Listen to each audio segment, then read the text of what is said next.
ગુજરાત પોલીસના દરેક યુનિટમાં શસ્ત્ર પૂજા કરાય છે। શસ્ત્ર પૂજા બાદ હર્ષસંઘવીએ રાજ્યની જનતાને દશેરાની શુભકામનાઓ પાઠવી।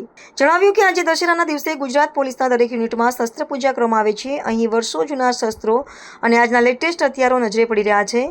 પોલીસ દ્વારા નાગરિકોની સુરક્ષા માટેના શસ્ત્રોની આજે પૂજા કરવામાં આવી છે। તેમણે ઉમેર્યું કે કાયદો વ્યવસ્થા જાળવવામાં પોલીસને મદદરૂપ થતા ડ્રોન જેવા આધુનિક સાધનો પણ હવે પોલીસના શસ્ત્રાગારનો ભાગ બની ચૂક્યા છે અને તેમની પણ પૂજા કરીને ટેકનોલોજીના મહત્વને સ્વીકારવામાં આવ્યું છે। શસ્ત્રપૂજન બાદ હર્ષસંઘવીએ ગોધરામાં તાજેતરમાં થયેલી બુલડોઝર કાર્યવાહી અને રાજ્યમાં શાંતિ ડળવાનો પ્રયાસ કરનારા તત્વો અંગે સ્પષ્ટ શબ્દોમાં કહ્યું હતું કે ગોધરાના નાગરિકો સુરક્ષા માટે અને ભવિષ્યમાં સામાજિક પ્રોજેક્ટ માટે સુરક્ષિત રાખવામાં આવે। સરકારી જગ્યાઓ પર અસામાજિક તત્વો દ્વારા ગેરકાયદેસર બાંધકામ કરવામાં આવ્યું હતું। એક તરફ સરકારી જગ્યા પર મકાન બનાવવા અને બીજી તરફ દંગાઓ કરવા, આ બંને એકસાથે નહીં ચલાવી શકાય। ગેરકાયદેસર બાંધકામ કરનારા અને રાજ્યમાં અશાંતિ ફેલાવનારા આ લોકો સામે ગુજરાત પોલીસ કડકથી કડક પગલાં ભરી રહી છે। સરકારી જગ્યા પર કોઈપણ પ્રકારના કબજાઓ અને સરકારી જગ્યા પર કબજા કરીને ફરી રાજ્યમાં અશાંતિ ફેલાવી રાજ્યના સામાન્ય નાગરિકો પર કોઈપણ પ્રકારનો અડચણ ઊભો કરવો, આવા લોકોને શોધીને ગુજરાત પોલીસ કડક પગલાં ભરી રહી છે અને જો કોઈ આવી ભૂલ કરશે તો આનાથી પણ વધુ કડક પગલાં ભરવામાં આવશે। અધર્મ પર ધર્મના વિજયનું પ્રતીક એવી દશેરાના પર્વની આજે આપ સૌને ખૂબ ખૂબ શુભકામનાઓ।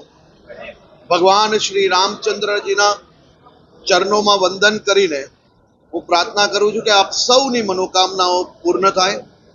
આજે સુરત શહેર પોલીસ દ્વારા આયોજિત દશેરાનો આ પર્વ એટલે કે ગુજરાત પોલીસના તમામ યુનિટોમાં આજે શસ્ત્ર પૂજન કરવામાં આવતું હોય।